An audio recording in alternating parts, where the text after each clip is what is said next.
Reach into your bag and I want you to grab whatever oil you can find. Whether you're here or at home, grab an oil, share with a friend. I want you to put a few drops. Oh, see, this bottle of balance didn't have a top on it. All right, hold on. All right, and I want you to do some deep breaths for me. If you ever get too much on your hands, just rub it on your arms. All right, let me grab my clicker. So you, by inhaling that oil, have just turned on digestion. Today we're going to talk about gut health. But first, you need to know, I don't know, is my gut healthy? Is it not healthy? So here's a few simple things that you can use to tell if you have a healthy gut. Do you have 2 bowel movements a day? And I like to say to my kids, mashed potatoes in an S-shaped formation. Serious! It works, right? You can all picture that.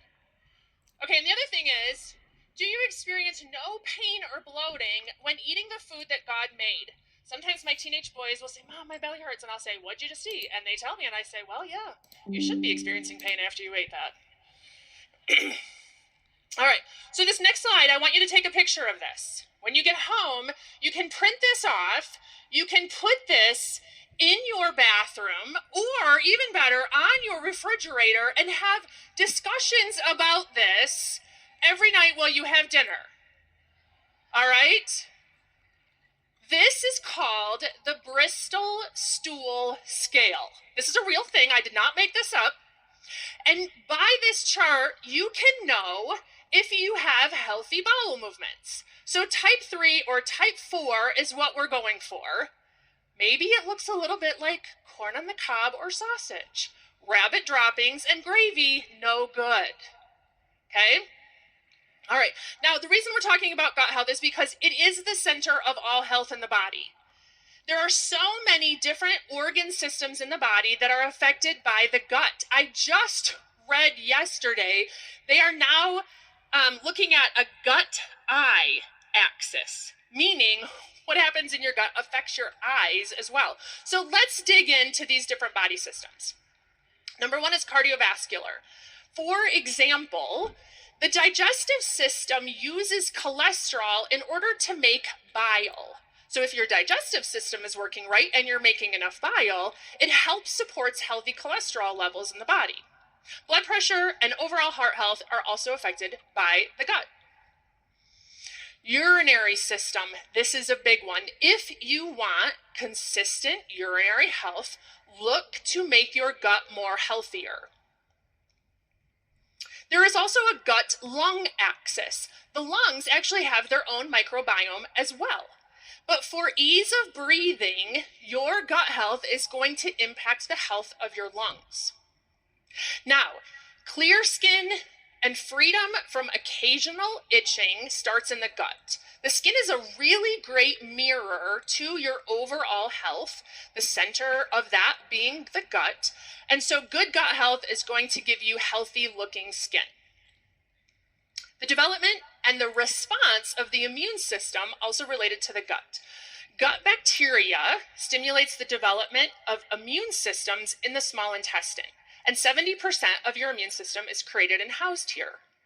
A healthy gut microbiome helps the immune system respond to injury or infection without attacking healthy body tissue. Just like the lung gut axis, there's a brain gut axis. This is, I think, the one that we're most familiar with. Now, this happens through a wired and a wireless system. The wired system is the vagus nerve, and the wireless system are the neurotransmitters produced by the gut microbiome. Both the vagus nerve and the neurotransmitters focus on communication between the gut and the brain. The gut also produces and stores 95% of serotonin, as an example. Now, this goes both ways. Stress impacts the gut, but peace also impacts the gut. And vice versa, healthy food that we eat can help bring peace to the brain. Poor gut health can affect the inflammatory response, which can disrupt hormone-producing glands like ovaries, thyroid, and adrenals. This can lead to imbalance in hormones like estrogen, progesterone, and testosterone. Poor gut health increases the risk of estrogen-related health concerns in reproductive organs. Gut bacteria help to break down and eliminate hormones, especially estrogen, which helps to maintain a healthy balance. When the gut microbiome is disrupted, it can impair hormone metabolism, leading to imbalances. The composition of gut microbiota also has a significant role in regulating the body's sensitivity to insulin. Now, we're going to look at the outcome of two things that make up what we call gut health, and that is digestion and the microbiome. Digestion is the process of breaking down food into substances that we can use for energy, tissue growth, and repair. The microbiome is trillions of organisms that live in your GI tract. We always think of bacteria, however, this also includes viruses, fungi, and parasites as well. So let's start with digestion. There's 3 phases of digestion: cephalic, gastric, and intestinal. Cephalic is stimulated by the sight, the thought, the smell, the taste of food. This happens before we eat. Digestive juices are released before food enters the body. These experiences stimulate the vagus nerve, which sends messages to the stomach, that wired system we talked about. Now, so what inhibits cephalic digestion? Well, anything that stimulates the sympathetic nervous system, which is our fight or flight. Gastric digestion is stimulated by the distension or stretching of the stomach, triggered by that vagus nerve again. Now, this can be inhibited again by the sympathetic nervous system. It's also inhibited by low stomach acid. Intestinal is started by food moving from the stomach into the duodenum and the duodenum stretching. And this will stimulate gallbladder and pancreas function. So, what are some things that we can do to aid in those phases of digestion? Well, the first one's cephalic. Anything that reduces stress or aids in feelings of safety. So we want to use oils with grounding and calming aromas, adaptive capsules or serenity soft gels, deep breathing, and choosing thoughts of safety, and having that mealtime experience of prayer, laughter, spending time with people that we love. That all helps us in digestion. Now, the second phase, gastric, we need to maintain enough acid for this. We also need to be in that rest and digest phase. So one of the things I like to recommend is MetaPower Recharge. The hydrochloric acid that we need in order to digest in our stomach requires electrolytes in order to be created. And so the electrolytes in MetaPower Recharge help our body create hydrochloric acid. I bet you didn't know Terrazyme also includes hydrochloric acid. So it's great for this phase of digestion as well as the third phase. And I love all of the Digest Zen oil blend, soft gels, and chewables, also great for this phase of digestion.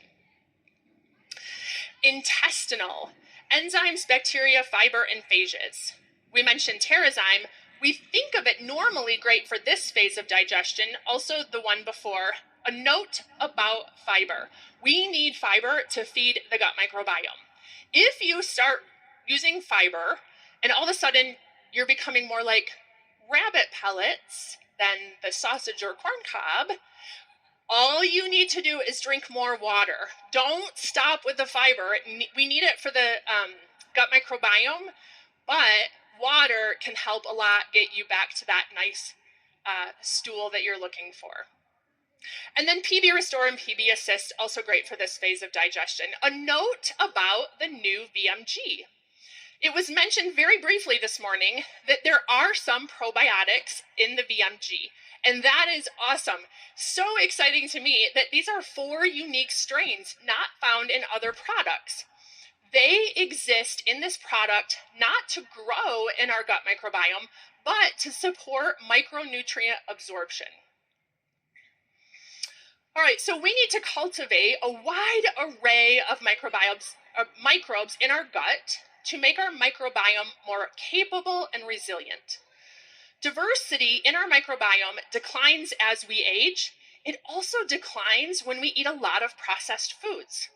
75% of the world's food is generated from 12 plants and 5 animal species. That is not a lot of diversity. So this lack of diversity needs to be recovered, and the PB Restore and PB Assist are really great ways to continue to give diversity to our gut microbiome so we can have a healthy gut.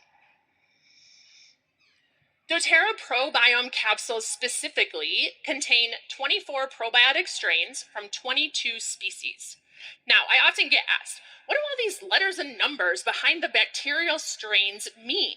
Well, that means that doTERRA has taken and used very specific strains that have been researched and have proven benefits. Along with prebiotics and postbiotics, I want you to take a look at these bacteriophages on the lower right-hand corner. Remember when we talked about urinary health? These phages have the ability to address a bacterial overgrowth in the urinary tract, keeping you from experiencing discomfort.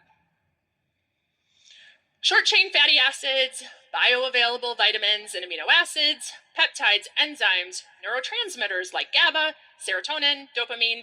These are all examples of the metabolites that are replenished by the probiotic bacteria in your microbiome. So, do you need a calmer brain?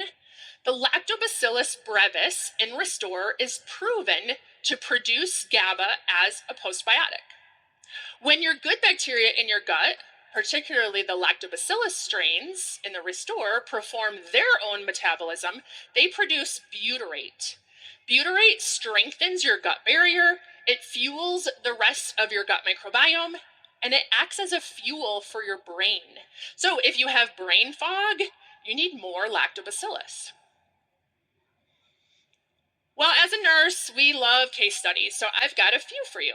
The first one is a 13-year-old boy.